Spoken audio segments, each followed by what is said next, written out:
Go. Ito po ang ating Anko Compact Stroller. Cabin approved po siya, fit for cabin. Brand new condition, imported mold pull out from Australia, never been used. Kompleto po yan with box and manual. So ito po yung details po niya one by one. So ito yung kanyang canopy, color gray. Wala po yung faded or discoloration. Ito po extension canopy, pwede nyo pasok sa loob pag di nyo gagamitin. Okay, ito po yung kanyang peekaboo.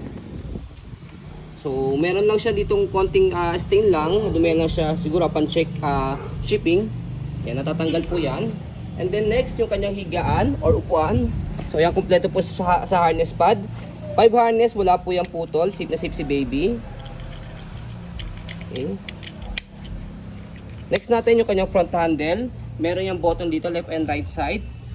Tatanggalin kapag ilalagay si baby. Okay.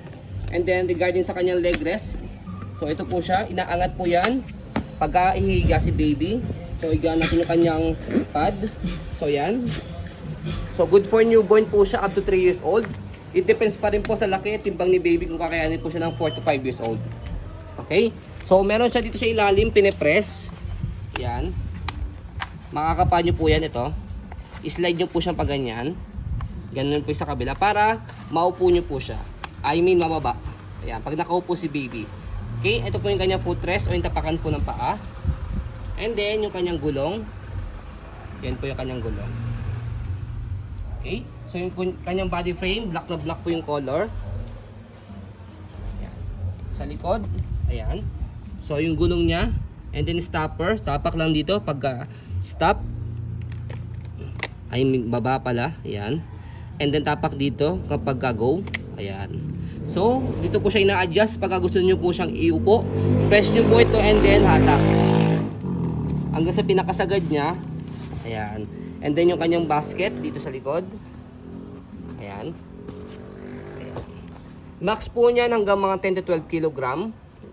And then sa kabilang side ng body frame. Ayan. Okay. And then yung kanya pong handle. Ayan. So, meron kayo makikita dito, slide and then press. Kasi kapag pinold yan, kailangan slide muna 1 and 2. Okay, so ito po yung kanyang manual. And then ito yung kanyang box. Makikita nyo rin po dyan yung kanyang features or specs. Ayan. Max po niya is 15 kg. Pero much better, or kakayanin po siya mga around 15 to 19 kg. Yan. And then 6.1 lang po yung weight ng stroller. Kaya hand carry po siya. So, stroll muna natin para makita po ninyo na wala po siyang issue kapag ginamit. Ayan. So, lightweight po ito lightweight stroller siya. So, kaya maganda po siyang pang travel. Hindi siya mabigat. So, kapag pinold siya, ayan. So, kailangan nakaupo yung kanyang higaan and then yung canopy naka-fold. And then sa handle kanina 1 and 2, press and then pull down. After nyan, compress nyo lang po siya. Mag-automatic yan, lock na kapag na-compress nyo po siya. And then ito pong kanyang footrest o yung kanyang leg rest, slide nyo lang po muna ulit yan. Pwede nyo tanggalin muna yung kanyang front handle sa kanya po ibalik. Pagka nababa nyo na po itong kanyang leg rest. And then dito po siya hinahawakan for hand carry. Okay. Kasi naman po ito sa cabin, if in case na magta-travel po kayo. Wala na po kayong babayarang baggage. So kapag inopen siya, same lang din 1 and 2 sa handle, tapos buka. Less hassle po siya kapag pinold saka inopen. Okay? Same po siya ng kung familiar kayo sa brand ng looping squeeze. Parehas po siya ng features regarding sa pag-fold and then pag-open. Pati rin po yung kanyang compact. Actually, mas magaang po siya 6.1 kaysa po sa looping. Si looping kasi 6.7. So, ayun po ang ating po Anko Compact or Cabin Stroller.